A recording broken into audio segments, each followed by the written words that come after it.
Live. Everywhere. On netrootsradio.com.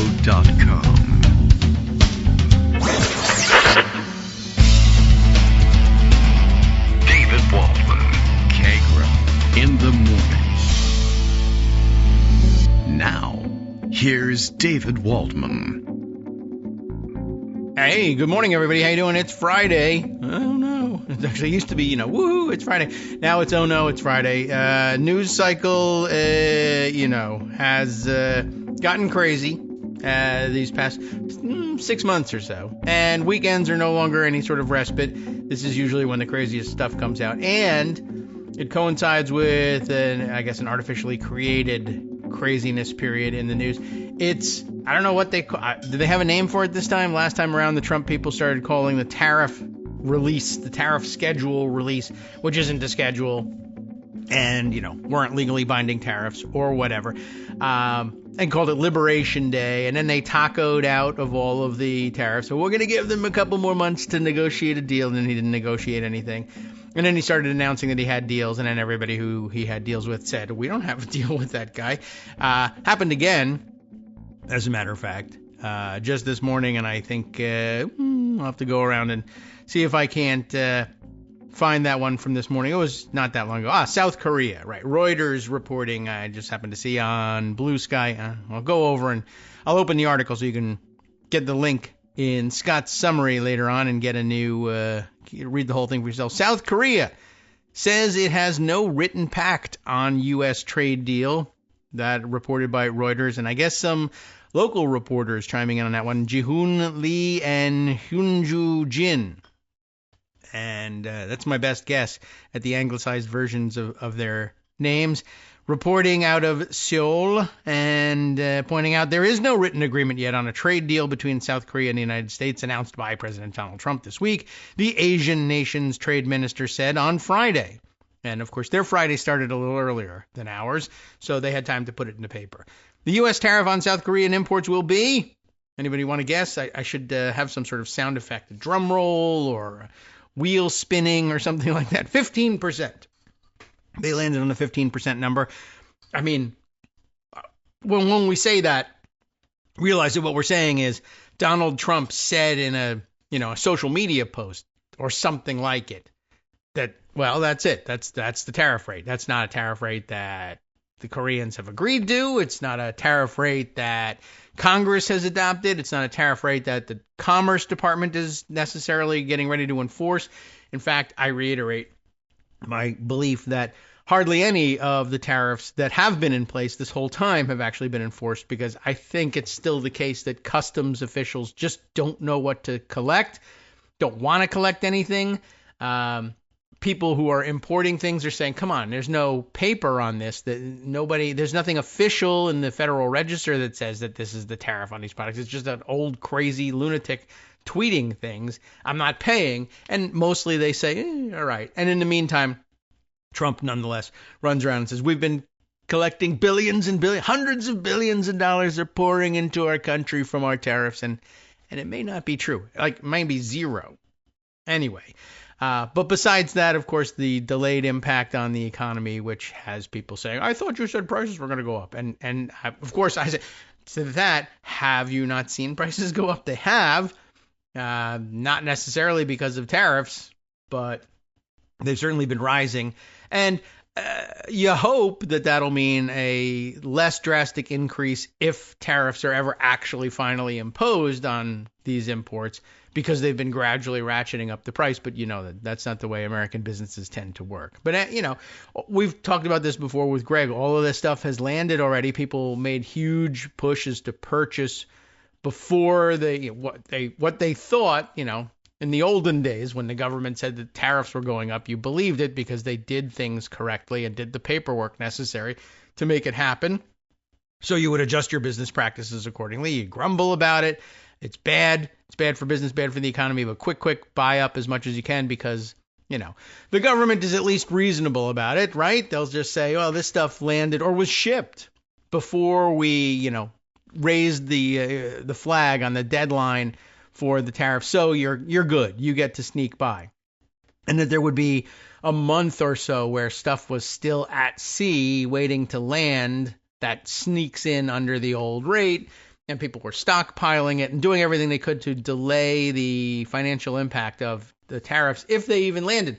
Meanwhile, the court system, right up until yesterday, and I guess still, is working on knocking these tariffs from the first time around down. Just saying, yeah, this is an illegal application of the economic emergency that you claim is in place. Trump is raising taxes wildly on, like, for instance, I don't know, there was a chart that came out that he spewed out a couple of numbers for a couple of different countries, and they're all over the map. And some, they're not round numbers, it's just dumb looking. But Switzerland is getting like a 25% tax. And this is all under the umbrella of, well, I'm punishing you for fentanyl. And it's everybody, the kids are all into the Swiss fentanyl these days. That's the problem with America. Meanwhile, with people that he does say that he has a deal with, and countries that say, we think we have an agreement, actually. I mean, he wants to call it a deal. All right, he just loves saying the word deal. And that was actually someone's observation the other day, too. I'll see if I can't pull that one out. But the Koreans say, yeah, but, it was an agreement to agree. And we were just waiting. The ball's in your court. Send us the paper and we'll, look at it or sign it or whatever. And it's not showing up. And maybe they don't want it to show up because we were just reading the other day about, I don't even remember which country it was. Was it the Japanese, right? Who said, we're in the same situation. And United States officials are going to the newspapers and saying that there are all these wild codicils to the agreement that we never heard a damn thing about. And it is very interesting in that usually it comes in the form of either, and this country has agreed to buy $500 billion in energy from our country. What does that mean? Usually, I mean, you could reduce it. This is interesting, too. We don't know whether that's just insanity and the newspaper is sane-washing it, saying, well, that probably means purchases of liquid natural gas, which we export a lot of. Maybe. Or, one of the weird oils that we produce, it could be in demand in Japan, or they could force it to be in demand in Japan. But by the same token, it may just be, well, we're going to send them energy. Our windmills, which I hate, I don't want the electricity from them, so we're sending it to Japan. Are we? How? That can't be done, right? So we don't know whether that's a real thing or not. And the Japanese don't appear eager to say that it is either. The other form that this weird claim usually comes in is investment. They've agreed to invest $500 billion. This is a very popular figure. $500 billion in American industries. And like, all right, maybe. But then the and part is, and I, as president, am allowed to pick the projects that they're going to invest in. Which sounds very fishy and sounds like the sort of thing that a government would another government would say, not really. We don't know. That's not actually something we would agree to. Maybe Bukele's government down in El Salvador, other corrupt governments. But maybe, let's say for the sake of argument, maybe the Japanese say, sure, we'll let the president of the United States direct the investment. It would be a very bad idea in general, terrible idea for this president, but there may never be another president of the United States, so let's try it. I don't know what the thinking might be. But then they stack up even worse, right? And then the Trump officials, I don't think Trump said this one, but what's his name? Scott Bessent has been behind this one, I think, right? And Howard Lutnick. Not only does the president get to pick the projects that this money is invested in, but he gets to 90% of the profits from this invested Japanese money will somehow, for whatever reason, just magically belong to America or Americans. Well, how do you structure that without paperwork? You tell me how that got negotiated and agreed to, and then nobody has paper that says that that's true. And one side says, that's not true. We never talked about that. How does that even make it to the news? How do we, right? Why are we even seeing newspapers saying anything other than crazy old weirdos are saying stuff that isn't true and we don't know why? But they are wearing suits when they do it. And they are doing it from buildings with large columns in front. So I guess we have to print it. I don't know. It doesn't seem to be making a great deal of sense, but it's no different from any day in the last 6 months either. So very odd. Also, I did see somebody point out, by the way, if that deal were true, I mean, it doesn't take a great deal of imagination to immediately come up with the most corrupt possible outcome being the outcome from a deal like that. You tell me, I'll give you a second to think about it. Hundreds of billions of dollars are going to be invested with the right to make the choices of what to invest in up to the President of the United States, in this case, Donald Trump. And 90% of the profits stay with, I don't know, the businesses that they invest in, the people who own the businesses, but they stay in America. For some reason, you can invest $500 billion in anything you want in America and keep all the proceeds. Okay, sure, I believe there's such a deal. What will Donald Trump invest in? Is there any restriction? Does it have to be, infrastructure? Does it have to be heavy industry, durable goods? No. Well, 10 seconds later, 5 seconds later, 1 second later, you know the answer. Trump coin or something like it, right? $500 billion. All right, let's not be crazy and say we're going to spend $500 billion all on Trump meme coins, but $1 billion, $10 billion on Trump coins, and 90% of the profit stays with us. So that's fine. Great. Wonderful. Duh. Of course, this is what's going to be. The Japanese have very graciously decided they would like to invest $950 million at Mar-a-Lago to build a beautiful, beautiful new, I don't know what, velodrome. I'm getting into bicycling. I'm not certain why he would do that at the last minute, but and I guess that may have something to do also with his announced plans to build a, 90,000 square foot ballroom at the White House, as though, they have the space for that. I guess they could pave over the ellipse to cover up the crimes of January 6th. But yes, that too. Announced plans. I happen to see Forbes magazine, I guess, covering it with an artist's rendition of what this giant ballroom will look like. And the answer is, it looks like the interior of the Washington Hilton with its giant ballroom, but with big windows. It's very white and there's a lot of gold. And we already have a structure like this. It's called the Washington Hilton. And when you need to have a giant ballroom for the president to be at, which is usually for a fundraiser and nothing else, that's where you go. But no, he wants to build one there. And of course, it won't be, completed anytime. Well, he'll probably die before it's completed. I mean, the odds are. But just like the Qatari gifted plane, we have a situation in which Donald Trump is doing long-term planning for spending taxpayer dollars to renovate something that, constitutionally speaking, he won't be eligible to be president anymore at the time when it is completed. But of course, he says the Constitution says something different. You got all sorts of weirdos kowtowing to him saying, yeah, third term, sure, no problem, whatever, or maybe just no more terms. He just stays for whatever. But the deal on the plane, I'm sure you've seen the news in the last couple of days that it'll now cost $1 billion to overhaul. I better start getting to some of these stories that I have tucked away about this so that I can prove to you I'm not just making it up. But yeah, about $1 billion price tag to renovate the quote unquote free plane that he got from the Qataris. And we've already covered the story of whether or not Qatar ever had any intention of actually giving him the plane. But, really he just showed up and said, I really like this plane. Maybe there's something you could give me that would make me happy. And he ended up like inviting himself to dinner, except stealing a plane.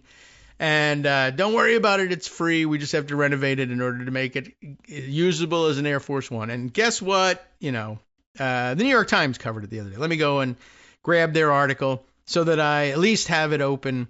We're going to have to move from article to article today. There's a lot to bring you and to catch you up on. And Friday is the day to do it. And I have some long reads in mind. I better hurry.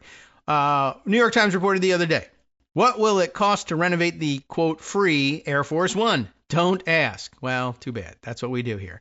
To hide the cost of renovating the plane Qatar donated to President Trump, the Air Force appears to have tucked it inside an over-budget, behind-schedule nuclear modernization program. So modernizing our our nuclear triad. Ask him what the triad is, and he doesn't know.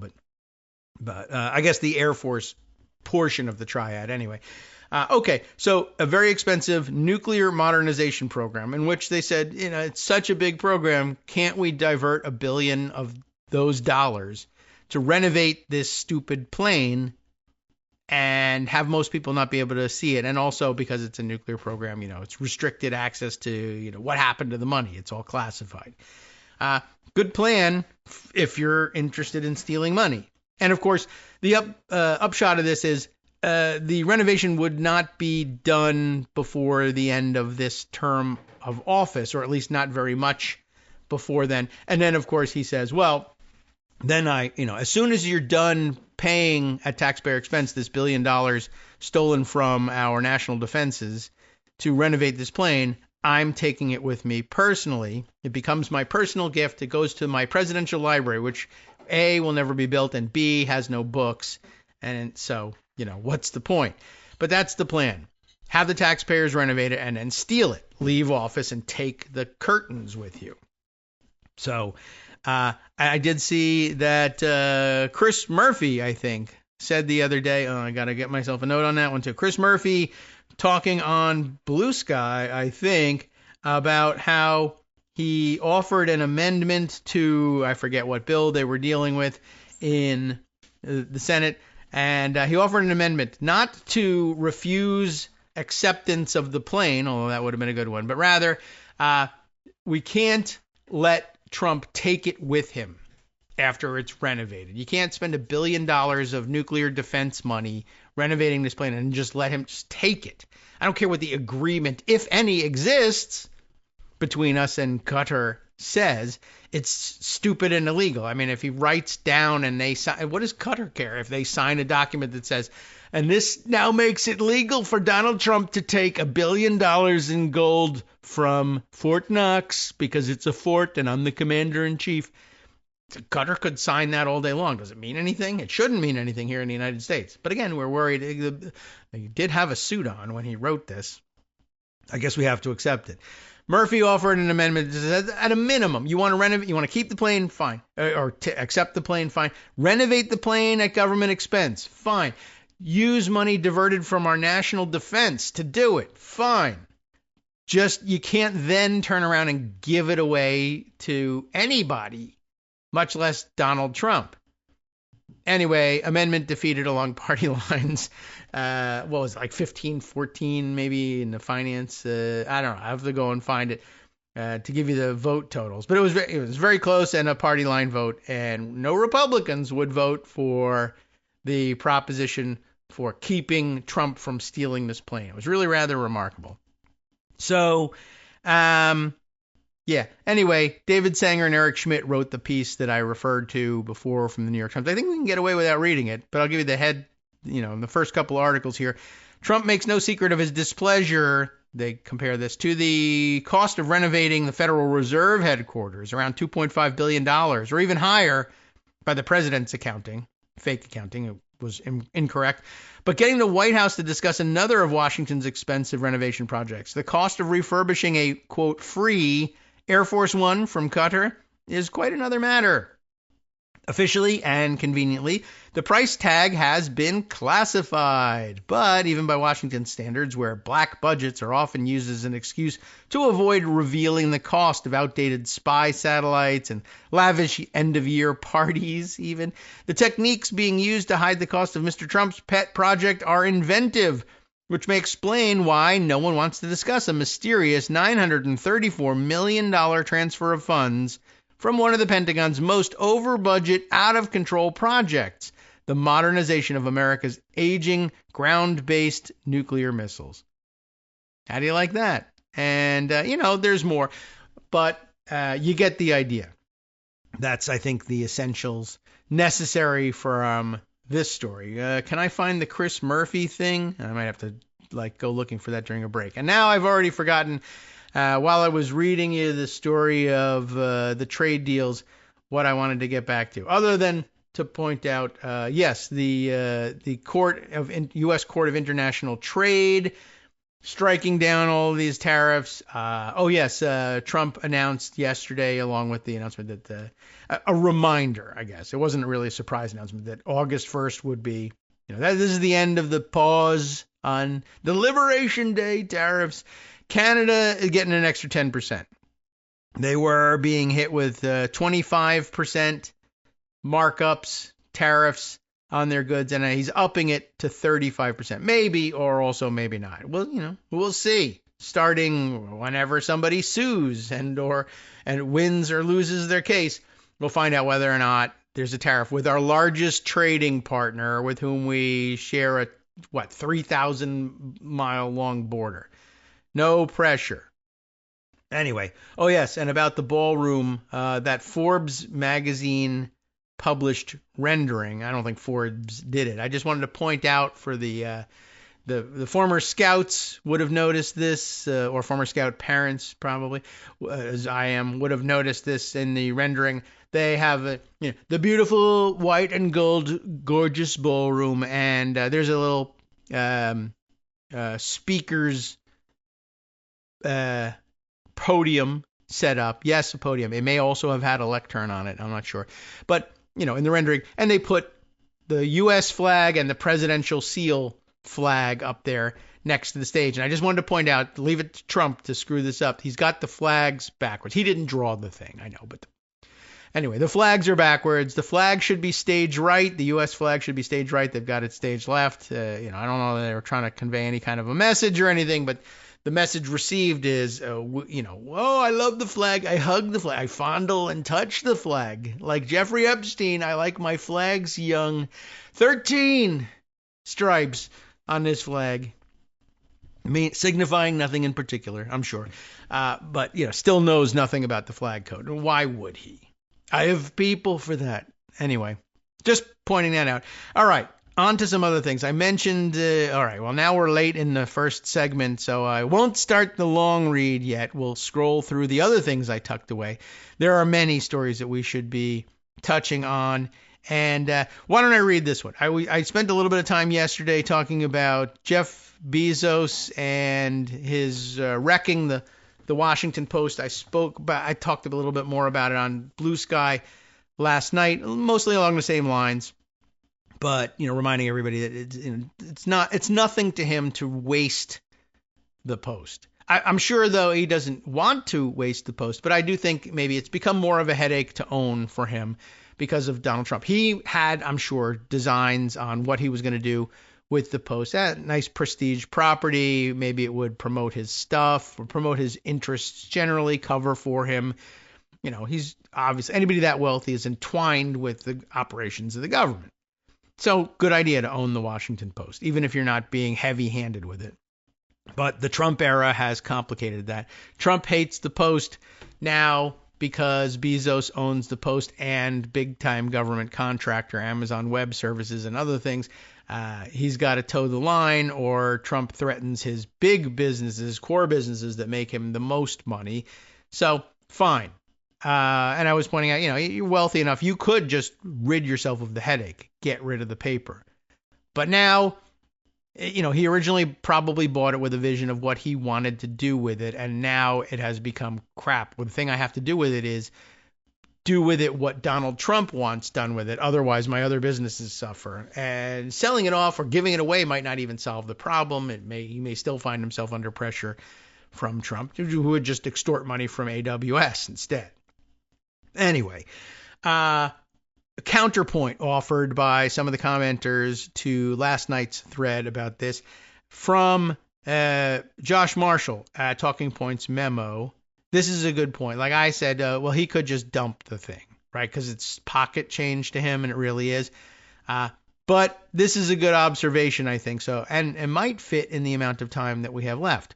But the question he poses in his headline, why is Jeff Bezos rake stomping the Post? That I thought was pretty interesting. Josh says he's got an answer. And he says, I wanted to flag your attention to this piece by Jonathan Last at The Bulwark. I think I have another in the Instapaper from him. The Washington Post is dying. I can tell you how, but not why. That's the name of the piece that he's referring to. I'm not sure the central assertion is a big surprise to people, but Last does a good job at running through the details, the steps on the path of descent. He puts some focus on legacy systems, suboptimal agreements, structures, compromises that any organization builds up over time. I first thought he was distracting from the decisions made under the ownership of Jeff Bezos, but I think he's right to put some focus on them. These aren't the reasons the Post is dying, but this legacy debt, which most big and old organizations have, adds to the challenges that Bezos would have had even if he weren't making terrible decisions. And this is, I thought, the key part here, and I think the commenter who spoke to me about it says, I'm writing this because I want to point out one of the why reasons. There are others tied to politics, Trump, the oligarchy, etc. But a big driver is the consultants. Bezos bought the Post in a different era, as one part fun thing to do and one part de facto social philanthropy. In 2013, Bezos was the new Carnegie, Morgan, Vanderbilt. The Post's historic owners, the Graham family, had the best of intentions but lacked the resources to bring the Post into the modern age. It had become a classic undercapitalized business, disrupted by a newer, faster, and more mercenary class of DC publications. Bezos paid a generous price for it, and I think he saw this as fun and kind of a good thing that an ultra-rich guy should do. But Bezos had something I've seen before, close up many times, and this does have the ring of some truth to it. The super rich don't like losing money. Nobody does, but even if it's at scales that are essentially meaningless to them. That is a big counterpoint, isn't it? Now, this is ironic. It's perhaps perverse, but it's not surprising. You don't get to be a centi-billionaire by not sweating losing money. It's deep in the DNA. For several years, the Post was hot and growing. That was fun. Then it wasn't. It started being not hot, losing money. Hi, I'm Scott Anderson, the guy that writes the daily summary for this show, Kagro in the Morning. Thank you to everyone that supports this show. Many of you send donations through PayPal, Patreon, Square Cash, Radio Public, and so on. Some of you write your own essays and send them in, or read articles with your own commentary. We appreciate it. Now, some of you are listening to this and thinking, I'd like to help, but isn't there something I could do that wouldn't require money or effort?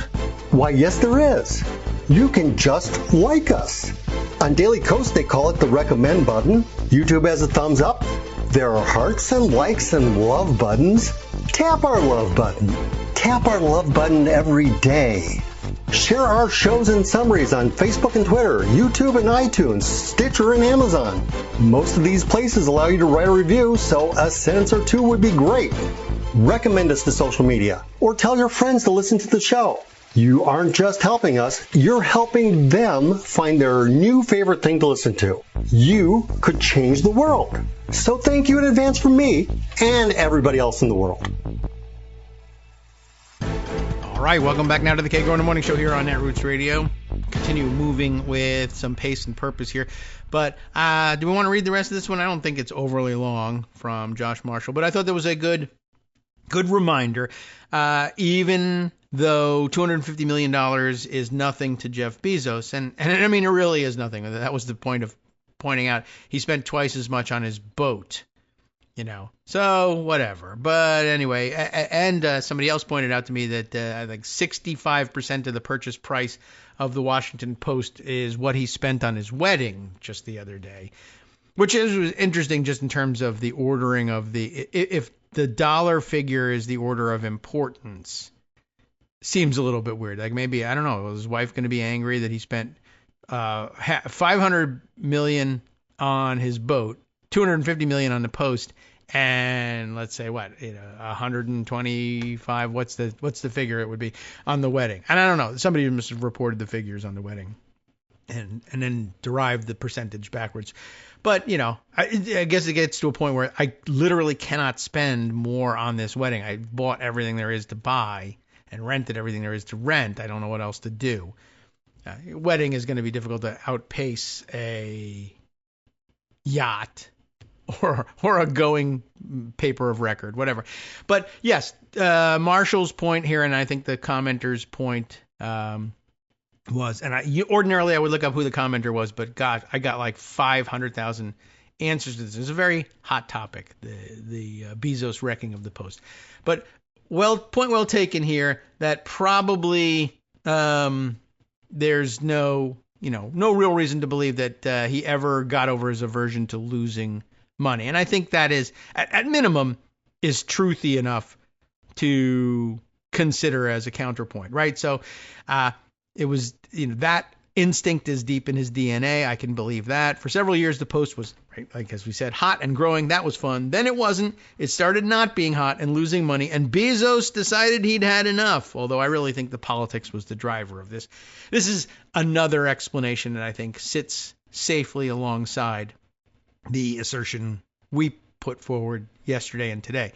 One of the Post's recent big ideas was something called, I've skipped something. Sorry. This part of the narrative is pretty straightforward and uncontroversial, I think. Why did things go wrong when Bezos got involved and started making big changes? A part of the answer is the consultants, the particular ones a guy like Bezos would gravitate toward. In short, he gravitated toward the ones who speak billionaire, which is to say the language of leverage, commercial paper, efficiencies, disruption, innovation, the big idea, etc. Some of them own islands, pedophile islands, that kind of person, It wasn't him, he was dead, but Why would he go to those people? Because that's his social world. No doubt about it. Jeff enjoys his social life, some might say. Different Jeff, but whatever. The world keeps giving us Jeffries, like the song.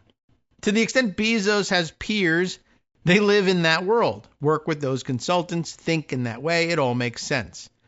Right? Yeah, so over, cigars or whatever. Cigars and port in the olden days, but whatever they're doing these days, all his friends were saying, this guy's good. He knows what he's doing. You should talk to this guy. He's a genius. He made money for me. All right. And if you, then do contact that. You're so smart, Jeff. We love you. So anyway, one of the Post's recent big ideas is something called Ripple. Not the fortified wine, although that's a good idea. And not the Jerry Garcia tune either. But that would also be a better idea. The idea is basically that the Post will make deals with every niche and non-niche publication out there, reprint their stuff in one mega take-all-comers opinion section, and if it makes any money, the partner publications get a small cut of the revenue. It's the Amazon thing, I guess. The New York Times got wind of this and wrote an article about it, the main point of which seemed to be to expose the Post to ridicule. The Times can be slimy about running attacks on competitors as media stories, but here it was totally merited.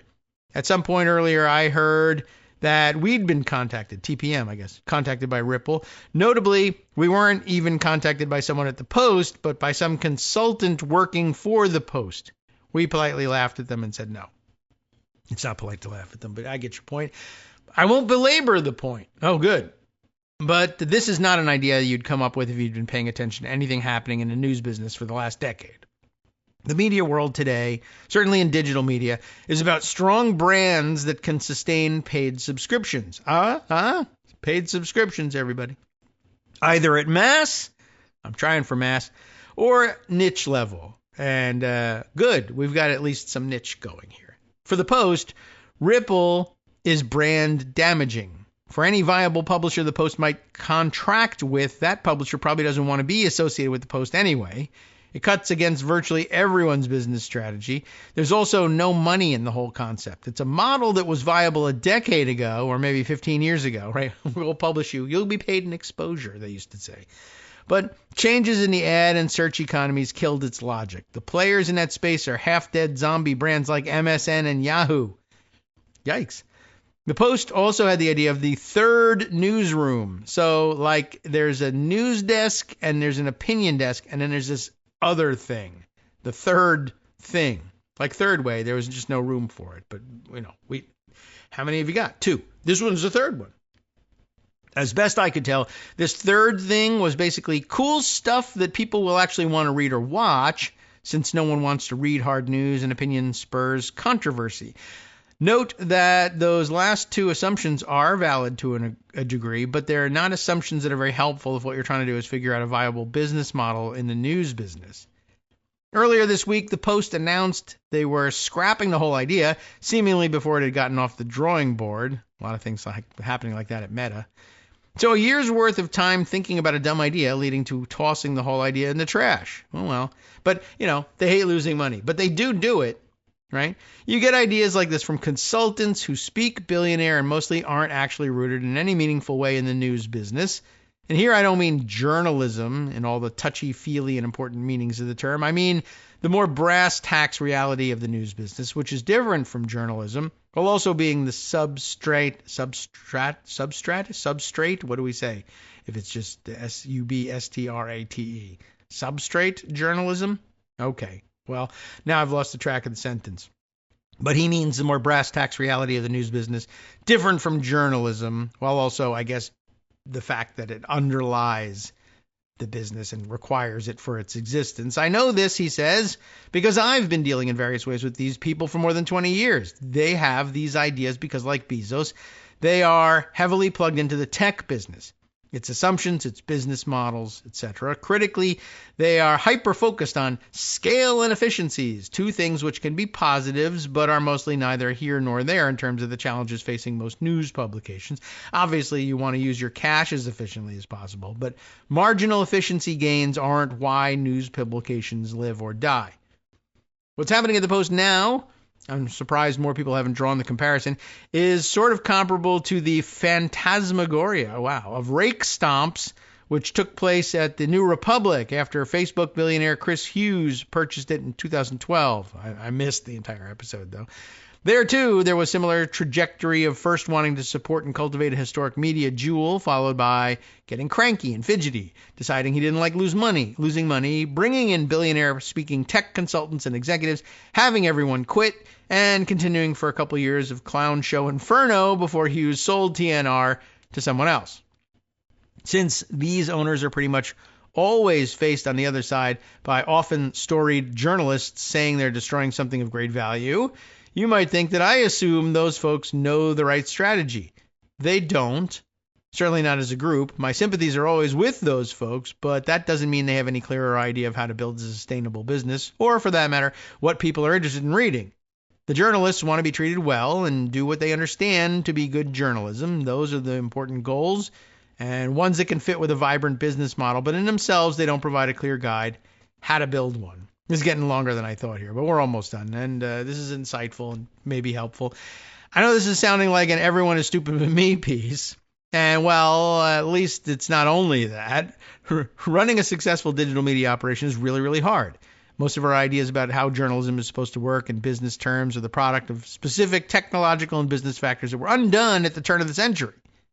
To cite just the most obvious example, most people's idea of what print, or we should now say words journalism, should be, their idea of it is based on the Metropolitan Daily newspaper.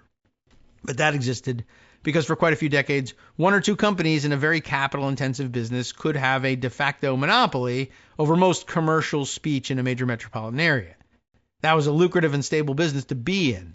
But the internet destroyed it. Everyone's been trying to build something else ever since, with pretty uneven luck, and it all got harder when the tech monopolies became mature about a decade ago.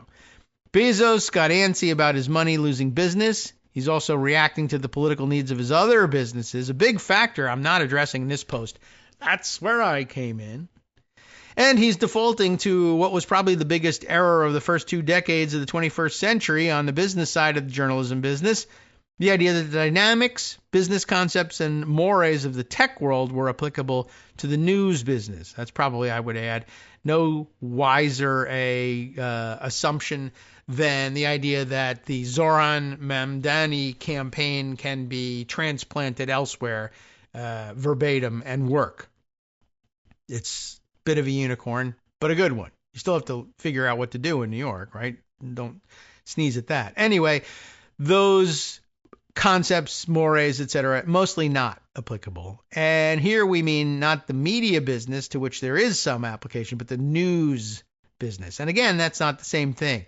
Bezos is clearly a really smart and able guy, but since the Post is maybe his 5th or 6th priority, at $250 million, probably lower than that, he's even more likely he's even more likely than he might normally be to default to his comfort level assumptions that the news business is basically like tech, and the people he'll hire are the people who speak his language, which is billionaire. I don't know whether that's how he'll hire his journalists, but maybe.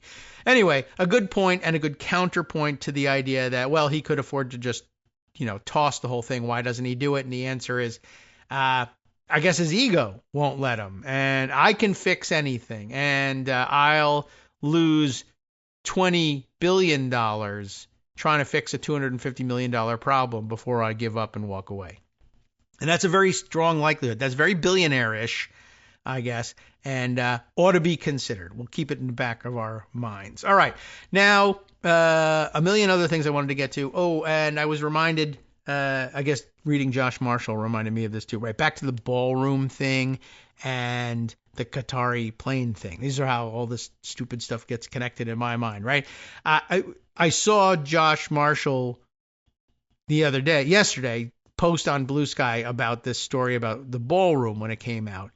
And, here he is again, going to spend allegedly millions of dollars and essentially deface the White House. I'm sure he thinks it's a very beautiful thing. And there are probably lots of people who would say this room is beautiful, but it just doesn't belong in the White House, et cetera, et cetera. And there's other problems with it, too. And somewhere up here at the top of Instapaper is another reference to make.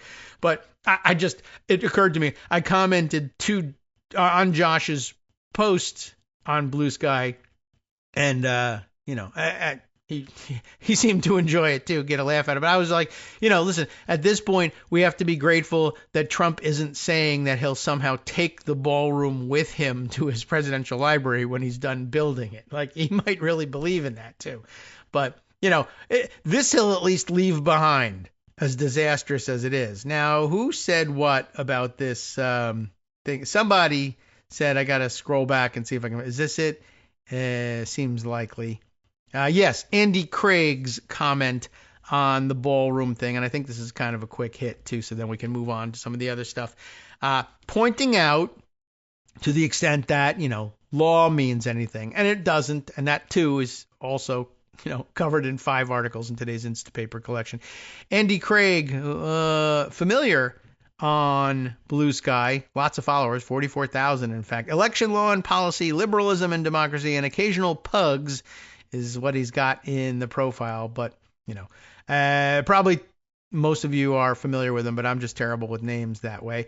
He points out, including, he grabs David Bernstein's notice on Blue Sky of this announcement of the new ballroom. Trump announces that this is Bernstein says, Trump announces he's having a 90,000 square foot event space added to the White House. And then the press release that comes along with it, along with one of the artists rendering, not the one with the flags. Craig points out, Congress has not appropriated the substantial funds this would require, nor does this have the legally required approval of the Commission of Fine Arts, which must approve architectural changes to the White House, among other properties. If you believe, in the rule of law. And, there's a good argument for saying that they'll just ignore the whole thing. I mean, they have paved over the Rose Garden with no word, I don't think, from the Commission on Fine Arts, but a good reminder of procedure that used to exist that would normally constrain anybody else and probably won't constrain Donald Trump. But I thought I'd put it on the record because we love procedure here. All right, let's see. Now, so many other things to point to, but I really want to get to this other thing. This is something I've been thinking about all week, and I'm going to do it, even though it's going to take me forever. I'll just read as fast as I can. But everybody who's read this thing, if I can find it, has been raving about how interesting it is and how well done it is. And it is, where am I going to find it? I thought there was a certain illustration that went with. There it is. Is this Bloomberg News? Shoot. Can I get through to this? I feel like, though, this is maybe a second version of the same story that might have been in maybe like Wired or something.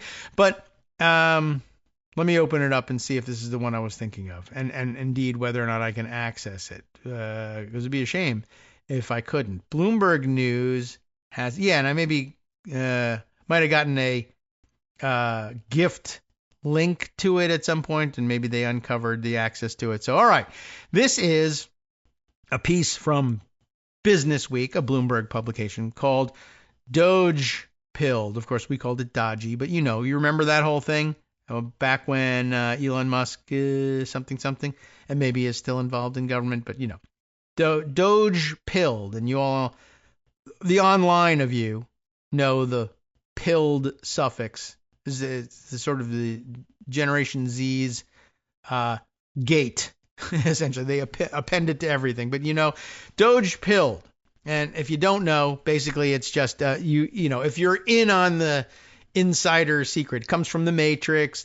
You had the choice of taking the red pill or the blue pill. The blue pill would put you back to sleep, and you'd happily live on thinking the Matrix was real. The red pill would turn you on to the reality behind the Matrix, actually literally wake you up from the dream of the Matrix, which is amazing because woke became anathema to the people who described themselves as being red pilled.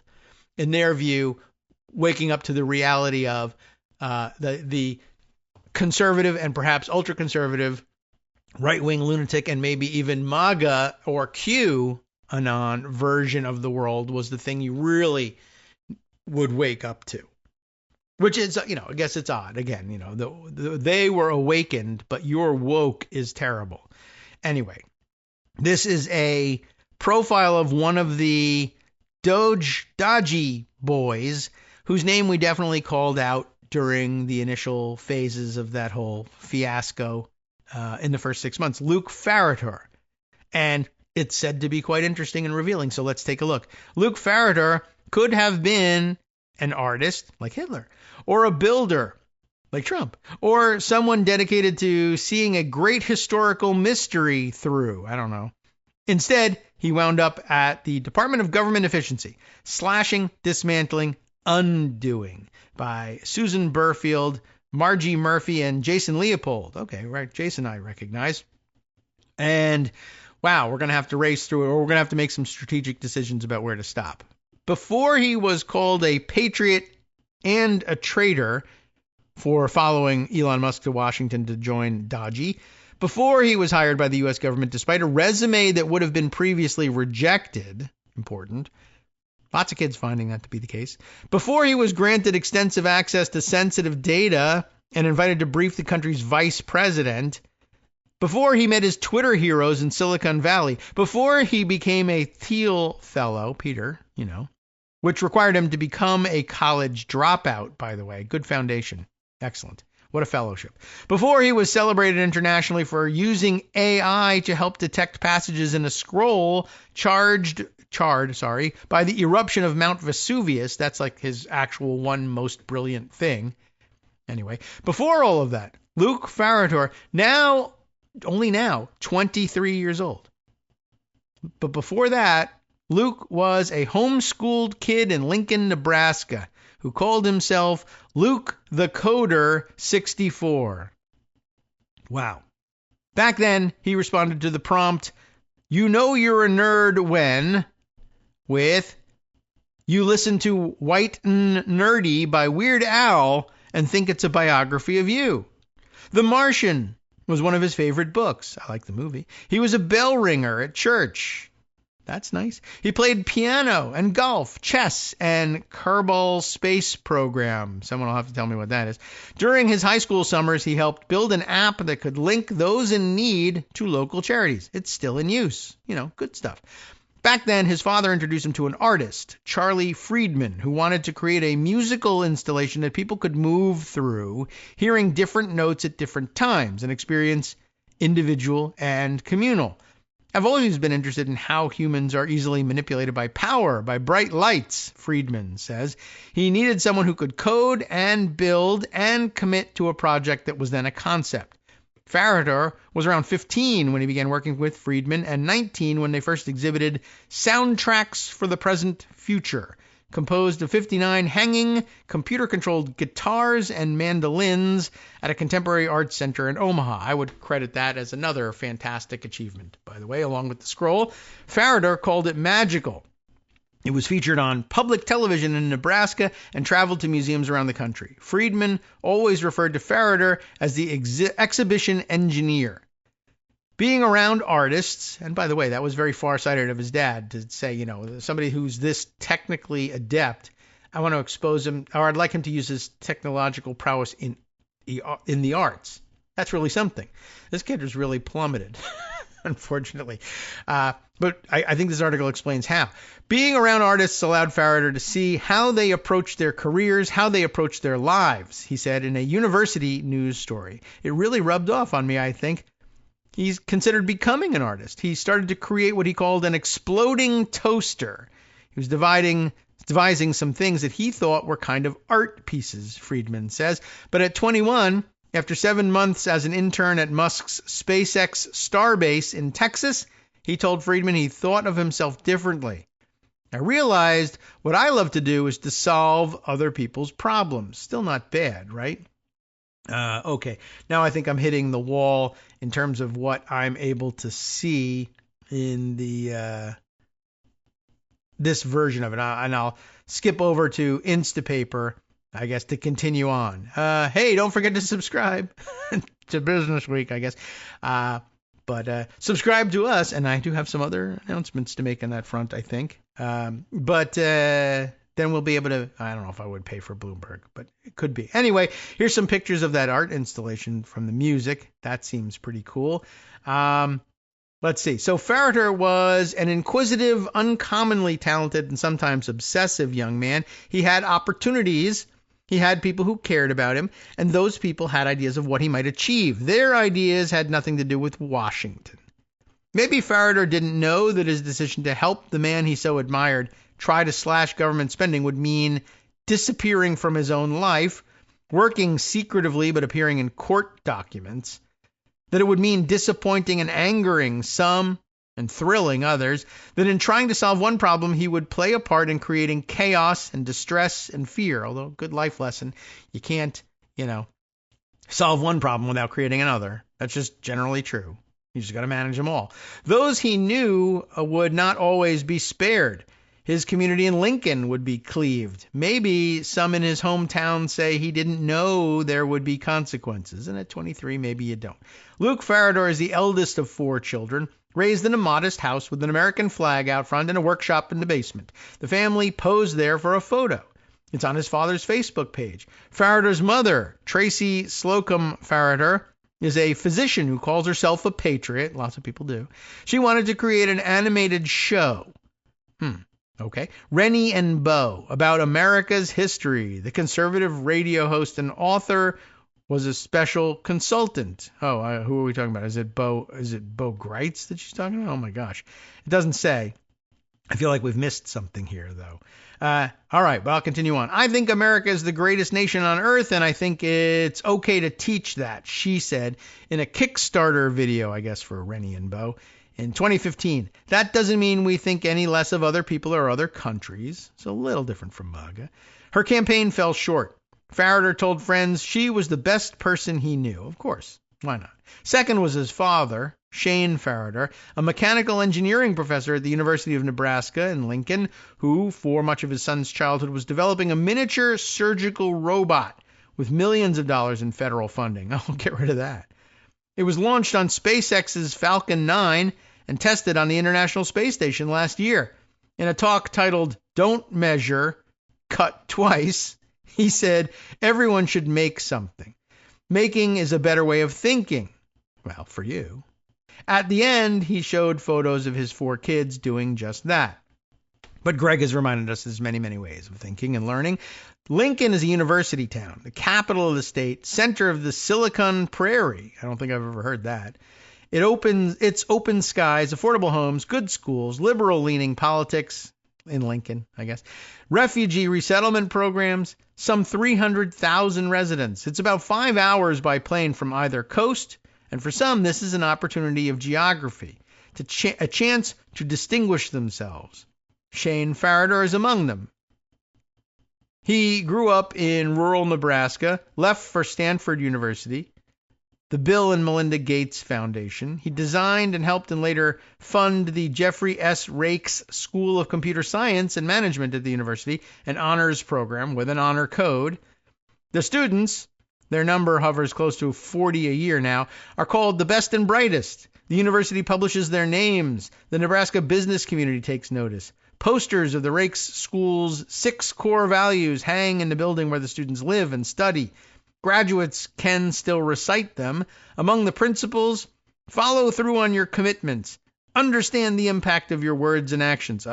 Never sacrifice quality or integrity. Commit to empathy. That's woke. Get rid of that. The school maintains a robust diversity. That's work. Get rid of. Maintains a robust diversity, equity, and inclusion statement. So obviously close it down. Why didn't he close that down? Maybe he did. I don't know. Maybe that's where this goes.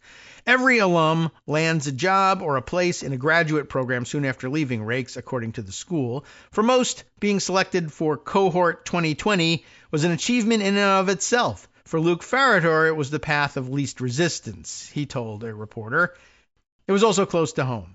During his first year, he invited friends to campfires there. Farritor's family would sometimes join the parties. I don't know if that's comfortable. Party with me at school. Friedman described them as open-minded, intelligent, sparkly, the kind of that a homeschooled kid might want to stay around.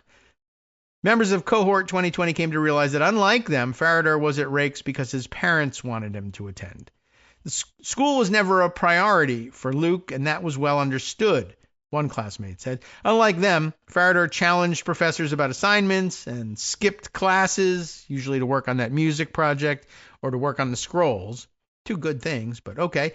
It's kind of what set him apart because he would just grind on side projects and learn, says another classmate. He called Farritor cracked.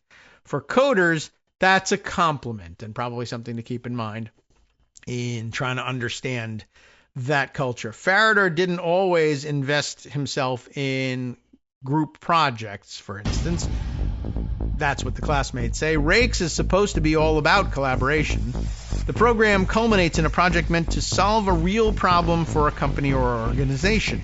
In November of his senior year, Farritor told his group that he would likely drop out before theirs was complete, according to one of them. They did just fine without him, winning second prize at what's known as the Design Studio Showcase. It's held in the Nebraska Innovation Campus, where Farritor's father helped plan a maker space for the university and the Lincoln community. All right, welcome back now to the Kagro in the Morning Show here on Netroots Radio, which you should be supporting, by the way. I know I did. I asked Justice about how much extra he occasionally had to pay when we really not overload, but really bring a 400-plus person audience to the live stream. But he does say it's not out of control or anything like that. But, it's a good reminder. If you're in a giving mood and you think, all right, I'm about maxed out to KITM at this point. You can never be maxed out to KITM. But I think important when you're thinking about this stuff, there's a Patreon account for Netroots Radio as well. And at netrootsradio.com will bring you to the page from which you can launch into their Patreon account, et cetera, et cetera. And it'd be worth making sure there were a couple dollars there each month to maintain the equipment and the live stream as well. I think that's important to note. Also important to note before I launch back into the story, it is now August. We've had a record-breaking July. I think we've, added, it's modest. We're niche, not mass, right? So we've added about a little over an extra $100 in subscriptions monthly and are looking for more. Let's have August be the record-breaking month, besting July. And many of you have responded. And I'm looking for the rest of you who are listening on live stream or downloading the show and who have always been meaning to join up. It's a very simple thing to do.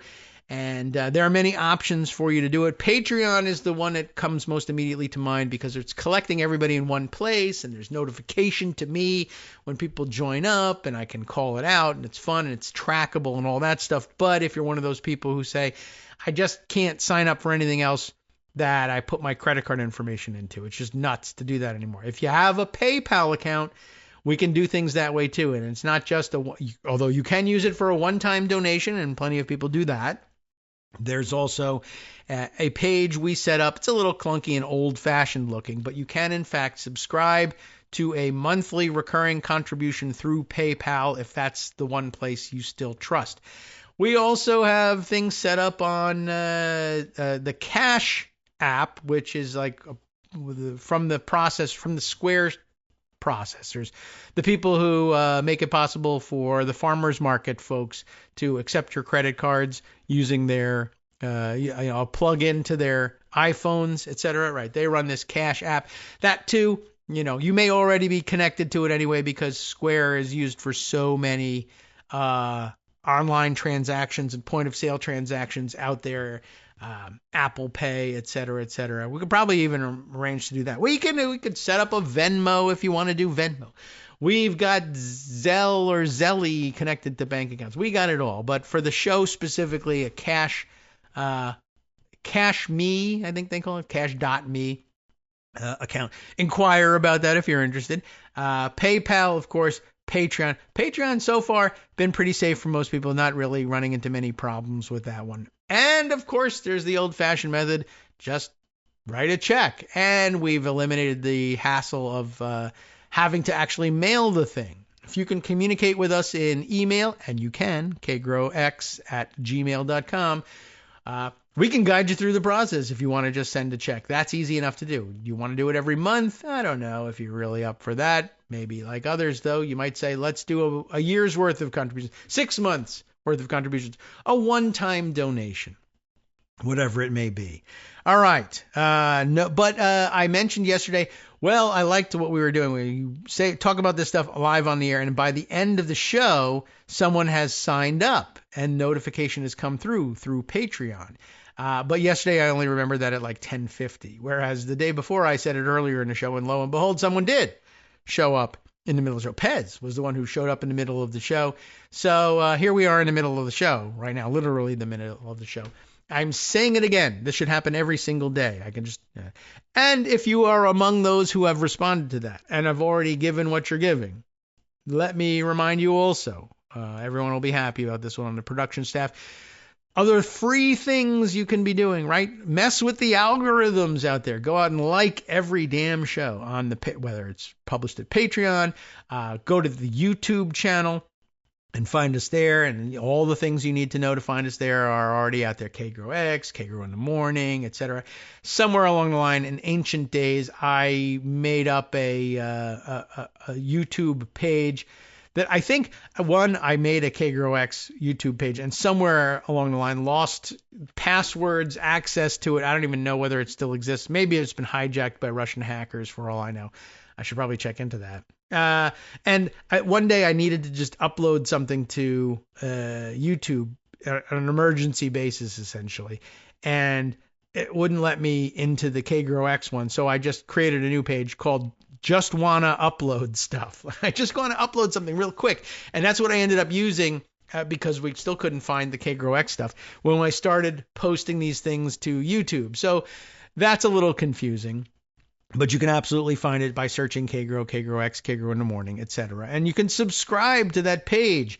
And, a lot of people already get their downloads from either Libsyn, or they, have an RSS feed that grabs it off of Libsyn, or they download it through Patreon or what have you, and there's no need to use YouTube for it. Some people find it very convenient and easy because YouTube is kind of old school that way.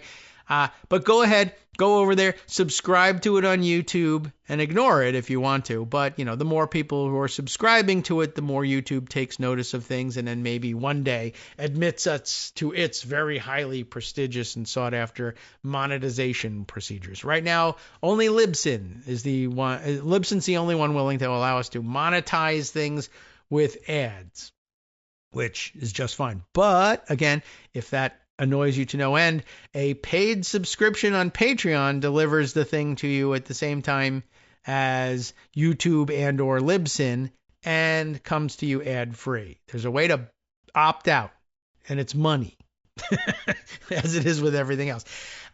Wink, wink to all of us who get around paywalls all the time. Yes, there are certain ways around it. But, in the end, will you feel good about yourself if that's what you're doing? Or more to the point, will I feel good about what you're doing? No, I won't. Okay, so with that on your mind, I continue with the story of Luke Farritor, which makes for a very, so far, sympathetic portrait of the guy. I'd like to get to the turning point. But in order to do that, I have to start reading again. You remember we left off, one of the classmates called Farritor cracked, but that was, for coders, a compliment, because he was always interested in his side projects, and some of them are very good ones. Farritor didn't always invest himself in group projects, right? Oh, we read that part too. And he let his team know that I might not be around for the big senior year project. The showcase was all held in the Nebraska Innovation Campus, where Farritor's father helped plan a maker space for the university and the Lincoln community. That was of some importance. Now, Farritor, no surprise, set up a workshop of his own in his dorm room. I had a suspicion that if I needed a part for anything, there was a 90% chance he would have it, says a classmate who asked him for help with her own side project. His room was full of little wires, computer chipboards, mini embedded system computers, things in boxes. They mostly talked about coding. Luke would share ideas for how I could learn on my own, she says. Some other students had different recollections of Farritor. He once redid a female classmate's work on a project without consulting her. That ain't great. That he questioned the need for an international conference for women in tech that Rakes sent students to attend. So I guess there's some early Elon Musk seeds there. When he dropped out, a few women noted with some satisfaction that his departure tilted the gender balance. At graduation, it was 19 men and 18 women, as close to equal as it had been since the school's founding in 2001. On PolitiChat, a group chat set up by Rakes students, Farritor identified himself as hopelessly lib-right. That's lib for libertarian, not liberal. He would be passionate about being contrary, says one classmate. I don't know the extent that he believed in some of the things. He just wanted to push people. That wasn't always welcome. Like a lot of group chats, it became a pretty rough echo chamber, wrote one classmate who created a private chat, Calm PolitiChat, to allow dissenting opinions to be heard more openly. Farritor was invited to join. He was there. He was on Twitter. He was on YouTube and TikTok and Instagram and GitHub. He was almost 19. Farritor's political discussion seemed to mirror his own Twitter feed. Among its prominent figures were the Silicon Valley venture capitalist who would go all in for Trump, I guess, in 2024. That word is missing, which is great. The libertarian who helped fund Trump's first campaign, I guess that's Peter Thiel, and Elon Musk. He thought that Musk was the closest thing to Iron Man. Like Tony Stark, really. He loved that Musk was pushing the envelope in all these ways, said one classmate. I remember at one point Musk was going on a big series about how everyone needs to have more children, says another. Oh, boy. Well, by the way, yeah, our good old natalist friends, who, by the way, with the rate at which they're being picked up for pedophilia-related crimes, appear to be just a new economy sort of supply sider more than anything else. We need to have more children. Why is that? Supply for the pedos, of course. Oh, that should have remained unsaid. Anyway, right. I remember at one point Musk was going on about how it had to have more children, says another student. Farritor started talking about that in PolitiChat. I remember thinking, why is this something we're talking about? What he talked about was based on the whims of his algorithms. We were participating more in university life. I gotcha. Farritor's circle at Rakes telescoped over the years. I think I could describe him as becoming more narrow, a classmate once close to him says. By the time he dropped out, some from those campfires weren't talking with him regularly or at all. Most of those who had remained in touch didn't respond to our requests for interviews. One works for something, and I guess it looks like this Instapaper version of things is missing words every once in a while. It works for who? I don't know which company it is. It's not visible here. The robotics company Farritor's father co-founded, whatever that might be. A second recently left. Shane Farritor declined our interview requests. Farritor's classmates who talked with us asked not to be identified because the political atmosphere is so charged. You know, retaliation. Same reason as always.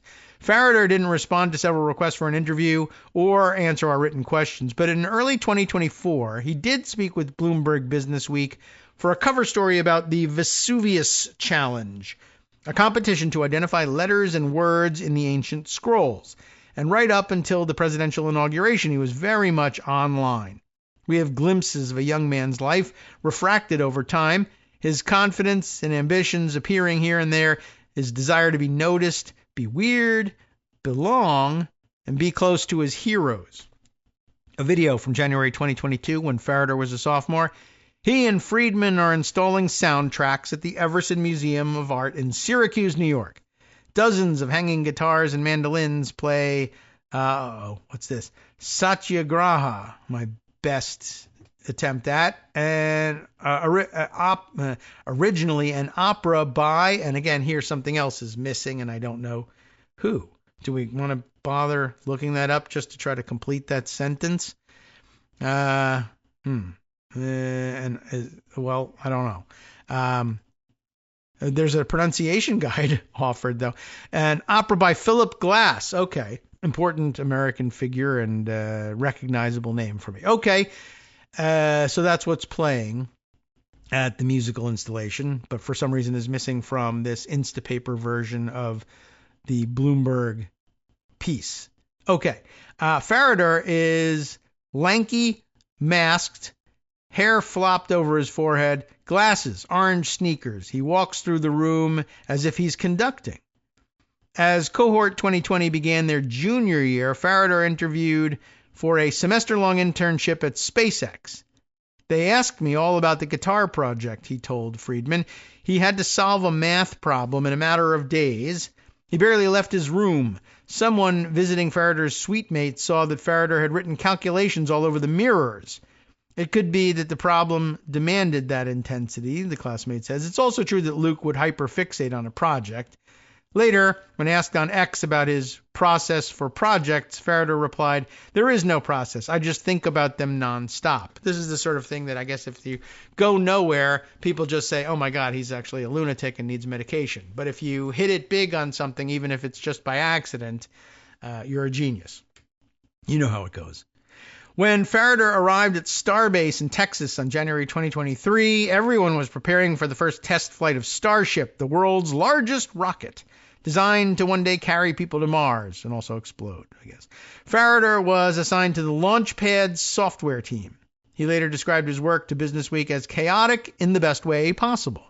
He said he'd found a fuel leak on the pad a few weeks before the April launch, which was really a big deal. On the day of liftoff, he joined a crowd watching from a spot several miles away. He said he could tell when a routine he programmed went into action. Oh my goodness, that was cool. When the rocket blasted off, concrete chunks of the launch pad flew in all directions. Debris spread for miles, and shockwaves shattered at least one window in a nearby town. Minutes later, Starship spun out of control, and SpaceX had to blow it up. Well, you know, you did the best you could.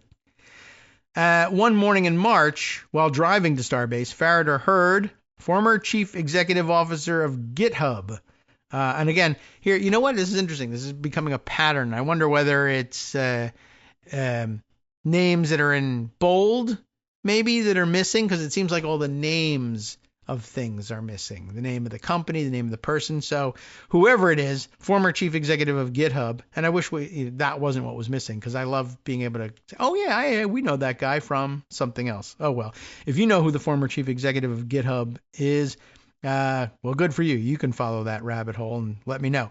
Anyway, he heard this former chief executive officer of GitHub describe the Vesuvius Challenge on a podcast. The volcano that destroyed Pompeii in 79 AD also preserved a vast library of ancient scrolls. The Herculaneum papyri. Yikes. But they were so brittle that most have never been opened. A computer scientist at the University of Kentucky, Brent Seals, had figured out how to virtually unwrap 3D scans of the charred scrolls and, with his graduate students, train artificial intelligence algorithms to detect the presence of ink.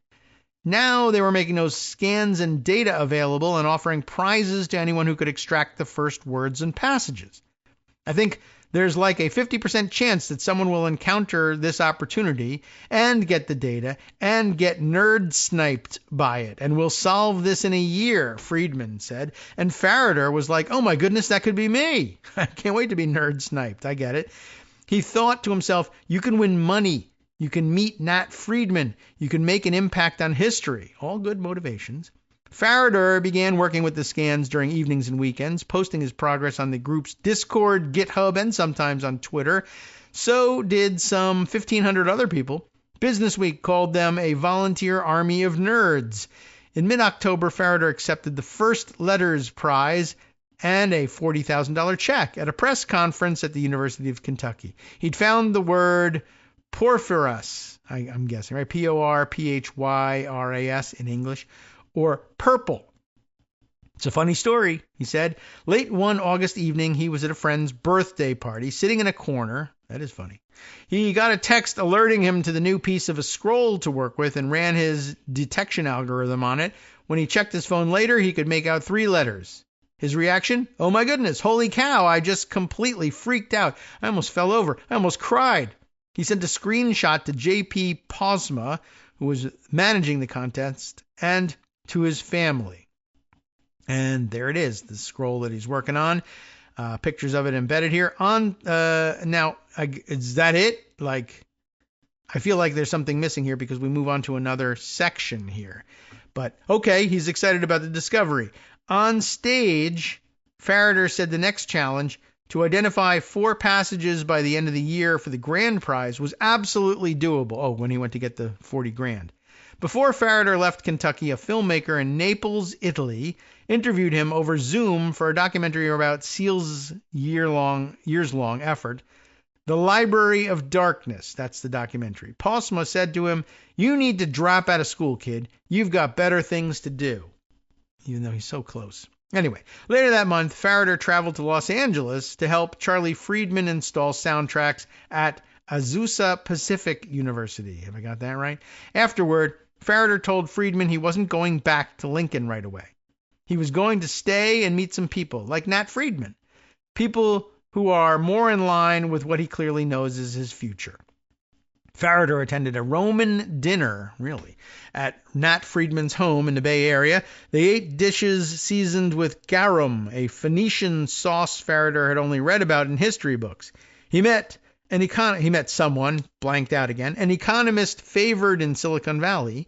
He's another person I've looked up to, Farritor told Businessweek. He met another blank. This is obviously just bolding, being lost in the reformatting here, who co-founded and blank, who founded Midjourney, which I guess didn't get bolded. So that's funny.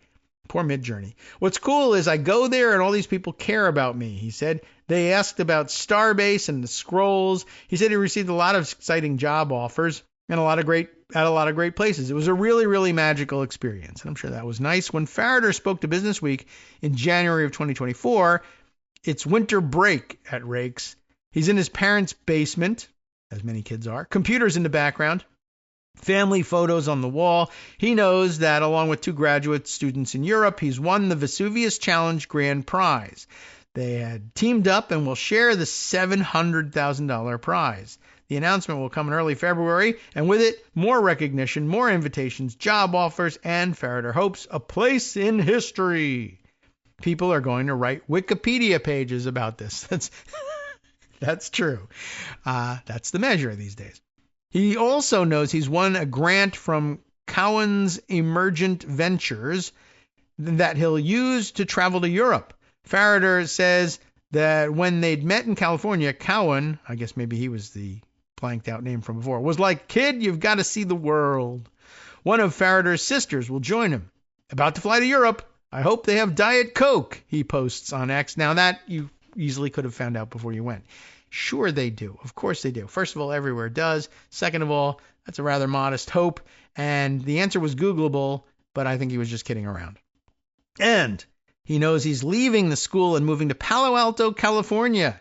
He can't share what he'll be doing when he spoke to Business Week. That's why this weird tense here. Only what he's not.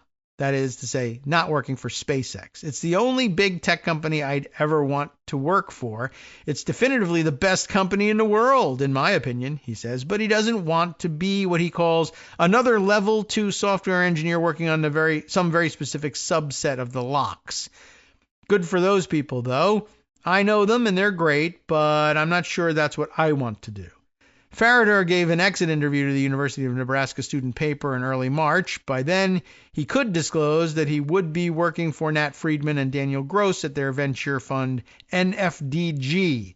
He said it was a once-in-a-lifetime opportunity. A week later, Farritor was at the Getty Villa Museum in Los Angeles for the Vesuvius Challenge Grand Prize ceremony. The leader of his team, blank again, hadn't been able to get a U.S. visa in time. That happens. But more so these days. But Julian Schilliger joined Farritor on stage as Friedman presented their $700,000 check. The atmosphere was electric, says Seals. It really felt like kind of a miracle had occurred. Contest rules required that the winners share their models and code. Work on the scrolls would continue, and all three were offered positions with the project. Farritor declined and then left for Silicon Valley. Farritor was named one of 20 Thiel Fellows in March of 2024, 19 men and 1 woman, just by way of information. Among their qualifications, they had to give up on college. And one fellow put it, be great. Oh, okay, we can handle that. They got $100,000 and access to a Silicon Valley network.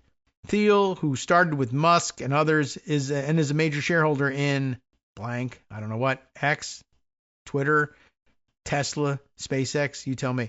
Began the fellowship in 2011 almost as a lark because, again, for these people, throwing away money on dumb stuff is easy. Even Farritor had trouble describing to a friend exactly what he'd be doing. But these guys hate the academy so much, they're willing to pay kids $100,000 to quit. During that spring, Farritor spent many of his days at the NFDG office in Palo Alto researching potential emerging technologies in the space industry. He traveled. I'll be in Boston this week. Reach out if you're in the area. Hope they have Diet Coke.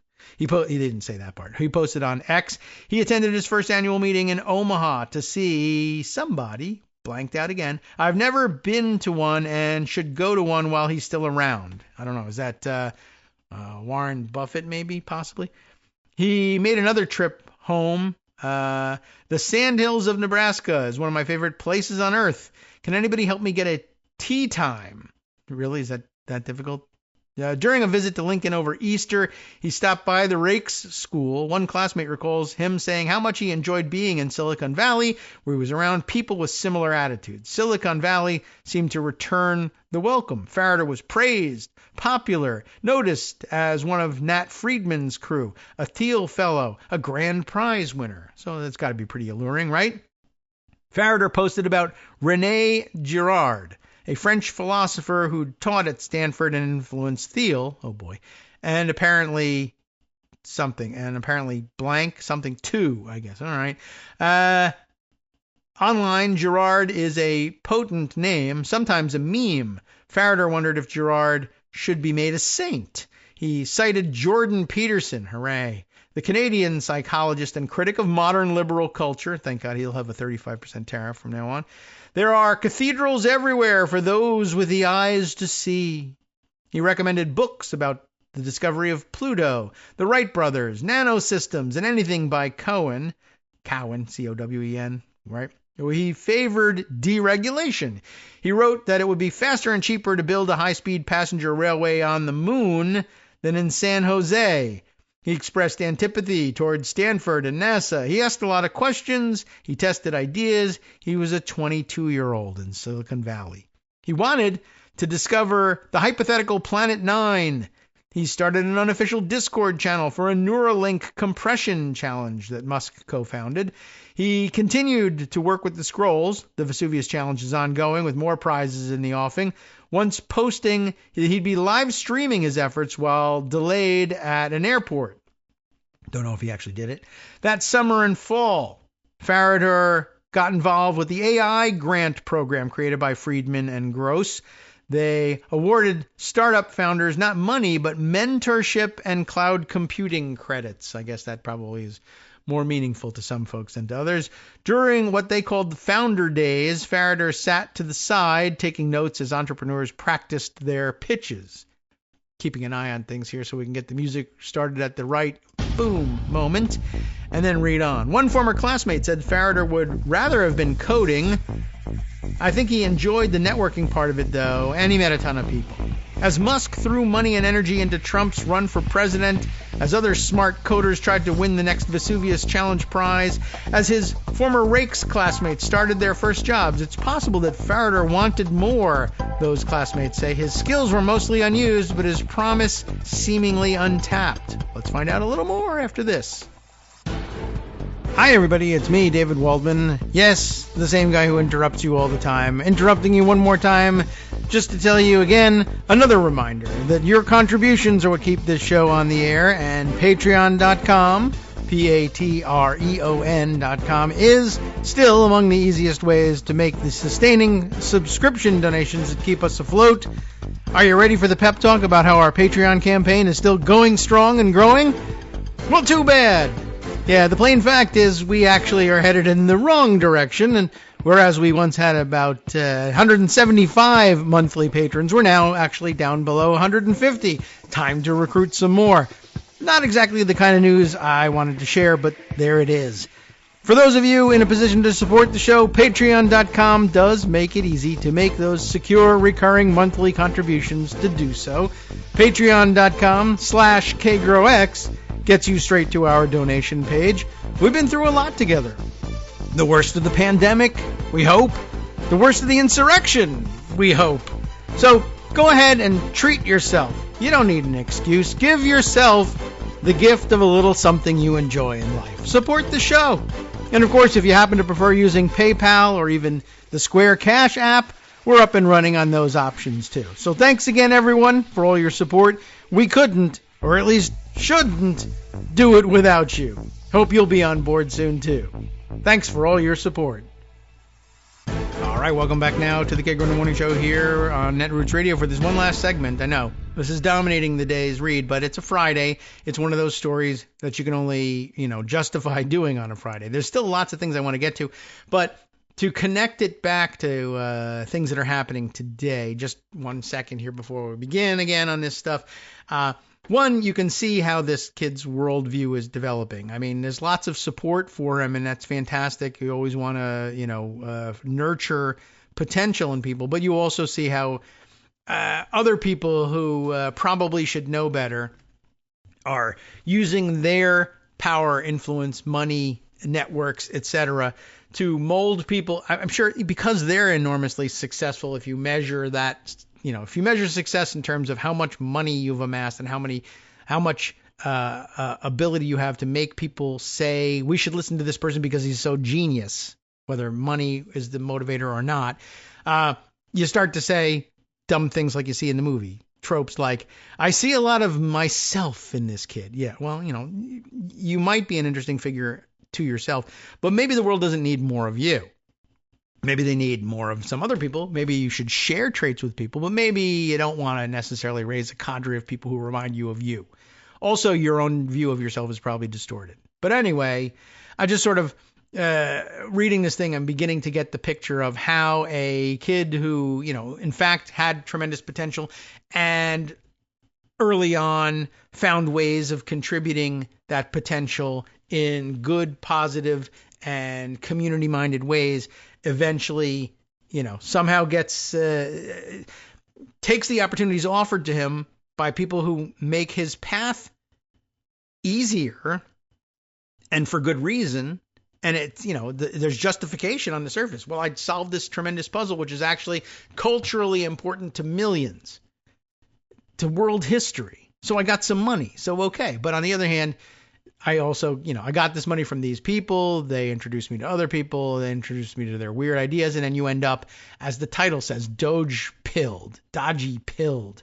You now sort of just believe in your own supernatural ability to, do whatever because you've met with success a couple of times and you're 23 and that's all the success you need to meet with. I mean, look at Mark Zuckerberg. He's met with one success and he stole that success. And now he thinks everybody's going to want to wear my stupid glasses because 30 years ago I stole somebody else's idea. That's that. And I guess that ties in with billionaire thinking, billionaire brain and billionaire language like Josh Marshall was talking about too. I said I wanted to connect it back to the news that I wasn't covering for you today, but that you will no doubt hear today and over the weekend. I just saw something flash across the screen from Blue Sky. Makes for a good connection. NPR posting essentially a link to their story today about today. The headline is, "Today is the last day for many education department workers. Here's what they did." So in addition to dismantling things like the Washington Post, you got pieces of the government being dismantled. Department of Education, and of course, all the other things that Dodgy and the Dodgy boys wrecked along the way with no concerns, apparently, for what they were doing.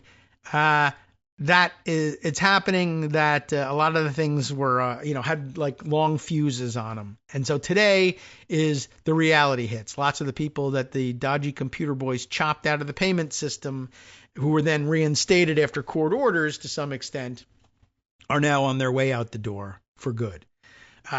So there are real consequences to this story, I guess, is what I'm saying. Now let me continue on with the bits and pieces that I'm allowed to see through Instapaper from Bloomberg News. And, could be paying for it and probably should so we can go and get those names one day. But for right now, this is what I've got in front of me. So, okay, where were we? Right. As Musk threw money and energy into Trump's run for president, I think we were on that part. And other new coders were trying to win the Vesuvius challenge. Farritor wanted more. His skills were mostly unused, his promise seemingly untapped. His father had said, make things. Nat Friedman said, do things. And soon, it seemed, something came along. In the days before Thanksgiving, Farritor returned to Lincoln to accept another award, an award from the Heartland Robotics Cluster, for his, quote, exceptional contributions to AI and the Nebraska tech community. This is like great success for a young kid. On stage at the Innovation Campus Conference Center, remember that place? Surrounded by his family, Farritor talked about his work with the scrolls. He hasn't spoken publicly in his hometown since. Now, how many times can you do that, though, really? Okay, that evening, Farritor joined friends for the Thanksgiving Throwdown, a combat sports event outside Omaha. On the drive back, he told them about being at the same house parties as Musk. He hinted that he was working on something new. His parents probably didn't know this at the time, but that probably meant, oh my God, exposure to horrible drugs, probably. House parties with Elon Musk. Maybe he was careful with the kids. I don't know. In early December, Farritor joined that same group on a Discord call. One of them says Farritor told the group, guys, you can't talk about this, but I'm actually going to be a part of Dodgy, what was then going to become Dodgy. This might actually be a thing I can do. The reaction was muted. Some weren't sure if this Department of Government Efficiency was a serious effort, but they understood the draw for Farritor. One person on the call says he didn't think Farritor was that excited about cutting government waste, just working with Musk. He asked if Farritor would get to meet Musk, and recalls Farritor saying, that's the dream. Although if he's at parties at his house, didn't he meet him already? Maybe not. Who knows what the parties were like there. That's interesting. And I could see him being interested in it too. Like, he's convinced that with the Vesuvius thing, like he did something world historical, something that people thought might be impossible. And some people thought that significantly cutting government waste or government expenditures at all, and restructuring the government was nigh on impossible. And he probably thought, I can beat that too. So one Dodgy member, Sahil Lavingia, remember we've struggled with his name in the past, founder of Gumroad. We saw that. That's interesting that he made it through this weird filter that Instapaper is imposing here, said the hiring process included vibe checks over calls on Signal. Did you vote for Trump? Are you comfortable working for Donald Trump? Lavinia heard that many other coders had been rejected. They had the wrong vibes. All right, so you're really set up for doom from the beginning. Once Farritor had been vetted by Dodgy, and really, shouldn't it have been ideologically neutral? We want just the best coders? No, not for what they had in mind. They needed people that they could convince to do these horrific things based on Elon Musk telling them, listen, empathy is for idiots, get rid of it. So once Farritor had been vetted by Dodgy, he had to be officially hired into the U.S. Digital Service. The group, there's the paperwork part of the executive office of the president, had been bringing in tech experts to help modernize the government since 2014, like when they were doing it the normal way. It was the gateway for those joining Dodgy. In November, Farritor sent his resume with a one-line note. Super passionate about serving my country in the USDS. Now, Luke's resume didn't pass muster, believe it or not. That's really amazing. Says a former senior government official who requested anonymity for fear of retaliation, of course, for discussing the hiring of Farritor and other Dodgy members. It's not to say he isn't smart, but the USDS required applicants to have a college degree and at least 5 years of industry experience. Now, I would have credited him with some number of years of industry experience, given the things he had done and had been acknowledged to have done with prizes, etc. But the college degree thing, I mean, you were months away. You could have finished that.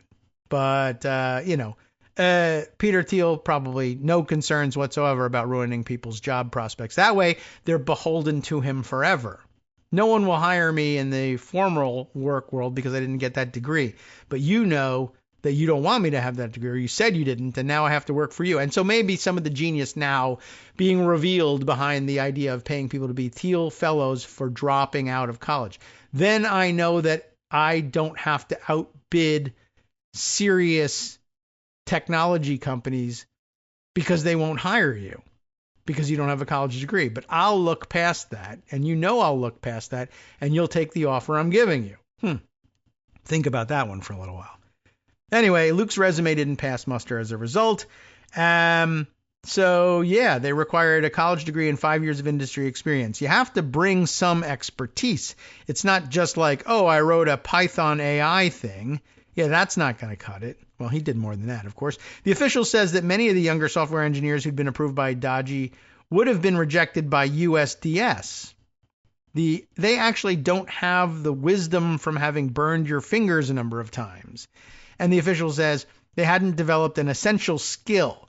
It is as important to be able to influence people in power as it is to write code. And that's an interesting mix of people in a very narrow slice of the world going to be able to do that, right? The introvert weirdos that can't talk to people at all aren't going to make it at USDS. Could they be coders at, Google or a Peter Thiel thing? Yeah, sure. He makes room for people like that. No, good. I'm glad they can find places to land on their feet.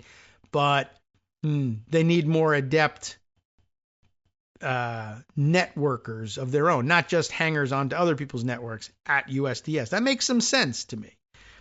The official also knew none of that mattered. USDS wasn't supposed to conduct its usual screening for Farritor or the others.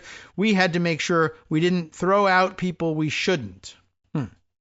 We reached out to the White House about Dodgy's hiring practices. In an email, a spokesperson wrote, Dodgy rigorously evaluated, this is going to be garbage, of course. Dodgy rigorously evaluated its technical and engineering talent by administering an industry standard coding exercise, which validated every member of the Dodgy team's capabilities and skill set. Additionally, the recruiting team conducted reference and background checks to confirm each employee's qualifications.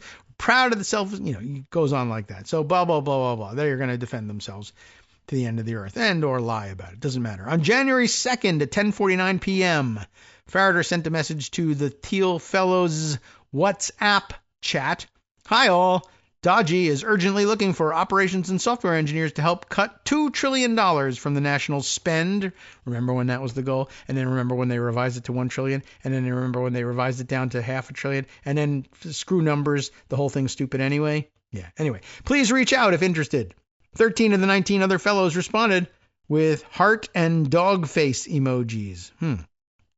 Kids will have to tell me about that one. Dog face? In the weeks ahead of Trump's inauguration, Farritor went dark. He disappeared from GitHub, TikTok, Instagram, and YouTube. On LinkedIn, his location is Antarctica. Do you think so? I didn't pronounce that correctly, but you know what I'm talking about. Clearly a lie.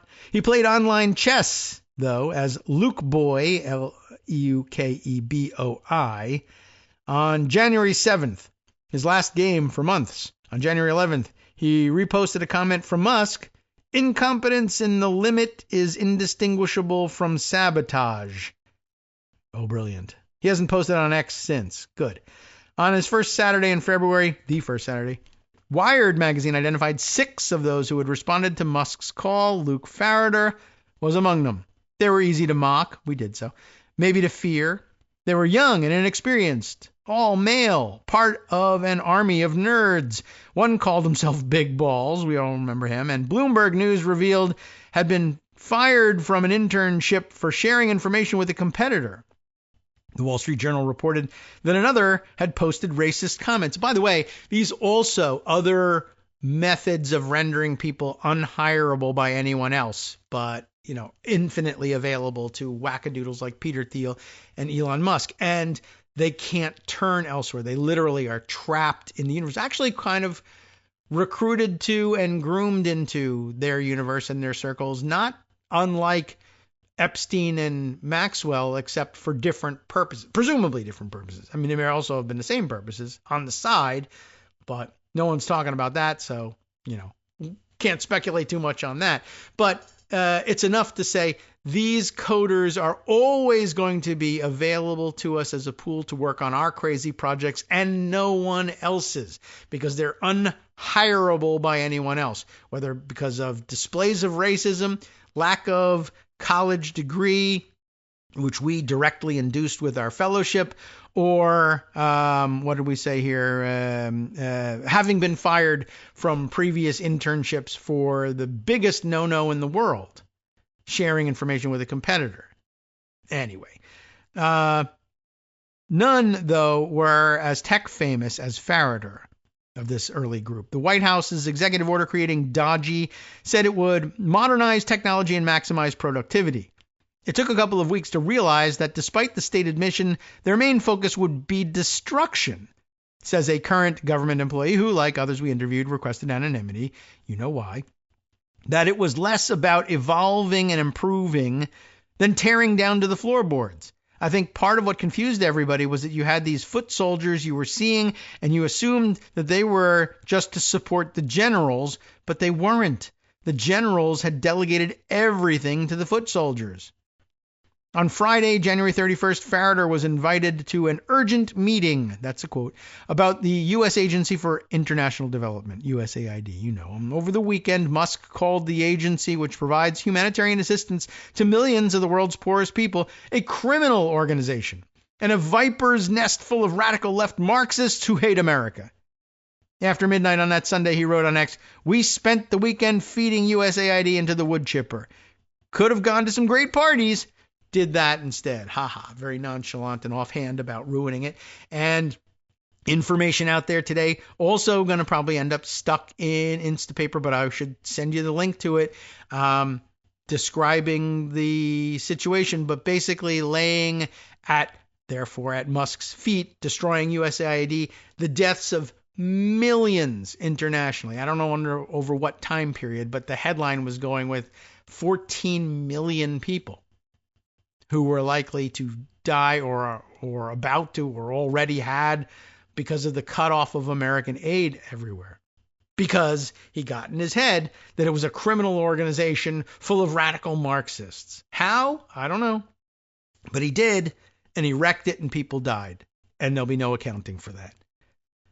All right, where were we with this one? The New York Times. reported that Farritor had sent an email to dodgy colleagues in the days before. He'd conducted a review of USAID payments after Trump had ordered the agency to pause development spending. I could be wrong, Farritor wrote. My numbers could be off. The Great Undoing, with its firings, humiliation, lacerating, and gloating, received a lot of gleeful encouragement on X, but in the days to come, someone posted traitor under Farritor's TikTok videos. Someone on Discord warned him that the internet, quote, hates fascists. Another, that he would end up in prison. In Lincoln, some came out in support of Dodgy and Farritor, appreciated what they called his sacrifice, looked forward to what they hoped would be a smaller government with fewer regulations. That Sunday night, Scott Henderson, who mentors young entrepreneurs and knows the Farritors, wrote an email to Farritor's father. He says he asked something like, is this true? As a father of a son the same age, you can do something about this. If this is true, what are you going to do about this? He didn't get a response. Charlie Friedman checked in and didn't hear back either. Fascist appeared in the comments to a LinkedIn post by Shane Farritor that had nothing to do with his son. A talk he was supposed to give at the Nebraska Innovation Studio a few days later, Lab to Launch, was canceled after online threats to disrupt it. A fight broke out at the Great Farritor Family Facebook group, a forum with 900 members, including Luke and Shane. The group's page notes that Farritor is variously spelled as Farritor, Farritor, Farritar, or Feirtear, Feirtear, and even other spellings. There's lots of them here. One view of Dodgy, I guess, posted there, quote, it's a department within the current U.S. administration that a young family member was appointed to because of his brilliance and achievements. Another, it's a collection of unqualified cyber criminals led by a South African immigrant who is illegally accessing private information. None of the Lincoln Farritors got involved. Luke's uncle, Pete Farritor, spelled somewhat differently, did speak with the Flatwater Free Press in February. Obviously, he's a lot smarter than you and I, he said of his nephew, and I know he's going to make the right decision. When we called recently, he declined to comment. The moderators of a Discord server for Rakes alumni and students banned Farritor. Luke has gone from simply disagreeing with many of us to actively fighting to hurt us in a position of governmental power. Former classmates were surprised he had joined Dodgy. Some were disturbed, some angry, some proud. Luke doesn't represent Rakes, and he isn't a product of it, says one. It felt cool for someone from the Rake school to be in the limelight, said another. Then it very quickly turned to a little bit of concern. A third texted Farritor something like, hey man, saw the news and am rooting for you. Farritor replied something like, thank you, hope you and your family are doing well. Even some who believed he was doing harm were still concerned enough to inquire about him. Thanks, I'm okay. But when a former friend posted an article critical of Farritor and Dodgy on Instagram, Farritor replied with a meme of a crying baby and the caption, when the corrupt elites can't access USAID anymore. Farritor was blocked by that account too. The day after the Wired story came out, Nat Friedman posted on X, Luke Farritor is a national treasure. Musk replied, the quality of the Dodgy team is epic. Epic. Thanks a lot.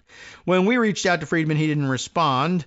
Another investor who runs AI Grant asked the recipients not to speak with us either, according to a message we saw. None of the Thiel fellows would comment about Farritor. Posma and Cowan declined to talk with us. Casey Handmer, a Silicon Valley entrepreneur who contributed to Farritor's work on the Vesuvius Challenge and says they remain in contact, emailed a statement. It says in part, his salt-of-the-earth American patriotism has driven him to Washington to work on a problem that poses an existential risk to the survival of the United States, at considerable risk to himself and his family. Well, in order to necessarily buy into the whole thing of being existential risk, you probably are also on the same page with USAID is full of radical Marxists who hate America. No. They were called the Dodgy Kids, the Dodgy Bros, Muskovites, and Musk Rats.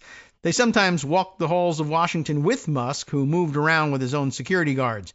They bragged about how hard they were working. At first, they slept on the 6th floor of the General Services Administration building. One supporter sent bio-tracking covers for their mattresses. Some moved into an Airbnb known as Dodgy Town, dined out together. They come as a group, says the former senior government official. That's the whole dodgy thing. It's all dodgy all the time. Like they're literally not given the mental space to go have independent life experience and perhaps reflect on what they're doing. And that may be part of the plan too. But it reminds me of how we used to have to construct for everybody how Trump world was a sex cult, that they took over your life both politically and socially. Again, not unlike Epstein and Maxwell. And the only exposure you had to anything was through this lens. I find it very weird. There's probably parallels elsewhere in things that we consider to be more legitimate, although sometimes they straddle the line. Cults, churches, whatever, but other things too. They expected loyalty from government employees. What do you think of Musk? What do you think of his companies? Musk promised transparency, but they operated in secrecy. For the first month, no one would confirm who was overseeing their efforts. Media reports named someone else who'd helped Musk cut costs at X and SpaceX as being effectively in charge. I think we remember who that was, but I can't recall the name at the moment. Dodgy members didn't identify themselves when they came into an agency, government employees told us, and demanded access to sensitive data but wouldn't explain why. They communicated on Signal, where they could make their messages disappear, unless they were the secretaries of defense. They shielded their work from public records review. No one from Dodgy, including Musk and Davis, that's the person we were thinking of, the second in command, replied to our emailed questions about their work or Farritor. They were busy, and Farritor may have been among the busiest. Good God, you'd see him and think he must be harmless, says a current government employee, and I guess he would be if other people weren't giving him an obscene amount of power and access and telling him to move fast and break things. Farritor helped assess, slash, or dismantle at least 9 departments and agencies after USAID. The Offices of Personnel Management and Budget, the Department of Education, now closing down today, Energy, Labor, Health and Human Services, the National Science Foundation, the National Bureau of the Federal Bureau of Investigation, the FBI, and the Consumer Financial Protection Bureau, according to interviews with dozens of current and former government employees and lawsuits and records seen by Business Week. On Friday, February 7th, Farritor and 4 other young men from Dodgy walked onto the 4th floor executive suite of CFPB. Erie, it says, E-R-I-E, Meyer, who just resigned as the chief technologist was packing up her office, could only identify one of the people, Farritor. I recognize them because I have been a follower of artificial intelligence since the 90s, and he worked on decoding the scroll, and he just looks extremely distinctive, she says. Meyer noticed Farritor and others jiggling the handles of locked office doors, trying to get in, on the up and up, of course. There may be workplaces where that would be acceptable, but it's taboo in a law enforcement agency, she says. We lock our office doors because there may be extremely sensitive materials about ongoing investigations against publicly traded firms and victims of all sorts of things like that on our desk. She approached the 5. Can I help you? They said they were looking for some sort of document, but didn't elaborate. I think they were surprised to have been confronted. Farritor kept quiet. Meyer wanted to think the best of him. I love historical mysteries. I was kind of like, maybe this person cares about learning from our past mistakes and learning from the past to inform our future, she says. But I was naively hopeful. A little while later, in her car, waiting to exit the garage, her phone lit up with notifications. Musk had just posted on X, CFPB RIP. Some of Farritor's classmates wondered about the power he seemed to have been given. Like the entirety of Dodgy is scary. It's very much like going into government and dismantling the core foundations. It's scary from that perspective. And it's scary that it's 22 and 23-year-olds doing it. And I'm saying this as a 23-year-old, one classmate said. Normally, I think experience shouldn't matter all that much, but for the government, I would like people to have experience. Yeah. Farritor had at least 8 email addresses. He worked in agency conference rooms behind closed doors. He worked on Defend the Spend, a section of the Dodgy website where agencies had to prove the rationale for every expense approval. He was regularly invited to connect, sync, and catch up on online meetings with agency officials. He was also invited to a deposition prep meeting. He's been referenced in at least 23 lawsuits. He was invited to join 17 others in the vice president's ceremonial office to update Vance on Dodgy's efforts. Dodgy with Farritor on board, has curtailed the HIV/AIDS prevention program that experts say saved millions of lives. Withdrawn research, public health, and cultural grants because they included words like gender, trans, whatever that might mean, diversity, race, women, justice, equality, and climate. Yeah, get rid of everything that has justice and equality in it. USA. Gained access to sensitive data, fired thousands of civil servants. He's young, he's early in his career, and he wanted to impress certain people, says Lavingia, who's one of the few at Dodgy who didn't go along with all of it. He was fired after telling a journalist that he was impressed by the efficiency of the Department of Veterans Affairs. He briefly encountered Farritor there. You're not going to get asked by Steve Davis to do this and then in the room be like, I'm not going to do that. You're going to be like, oh, I can totally pull that off in 15 minutes with some software that gets all the files from their computer so we can see what they're doing. In a lawsuit filed that February, one former government employee calls the breadth of Farritor's access to data at the Health and Human Services Department without precedent. Another, Jeffrey Grant, another Jeffrey, look out for the Jeffreys here, who'd overseen consumer and insurance information at Medicare and Medicaid, calls it alarming. Farritor could get into systems used for payment management, grants, healthcare accounting, acquisitions, and human resources. And you know all of that. And you also seem to probably have the sense that although we're getting toward the end of this article, we're never going to make it all the way through. It's fascinating. I recommend that you take a look at it yourself over the weekend. And if you are not a subscriber to Business Week, get Instapaper, I guess.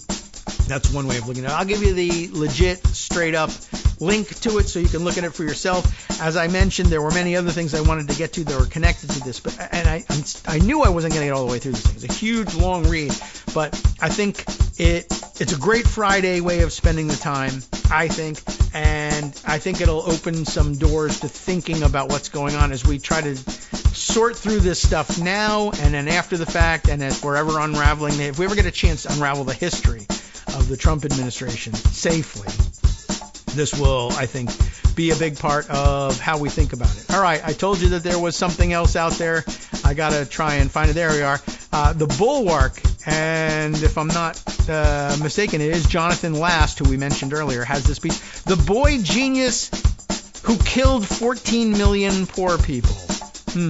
And guess what? I think that is actually a reflection on the piece we were just reading about Luke Farritor. So that's where this all goes, by the way. In case you were wondering, I'll send you a link to that one too. Time now to stay for you to stay tuned so that Justice Putnam can take up the slack from here on in. You have been listening to Kagro in the Morning with David Waldman. And thank God Justice is taking up the slack, because one of his top stories, one of the things that I definitely put away and said, we got to talk about this. Yes, Trump attorney Jeffrey Clark, yet another Jeffrey, by the way. Jeffrey Clark has been referred for disbarment by the D.C. Bar Association. We'll see if that takes and holds. We'll see you next week.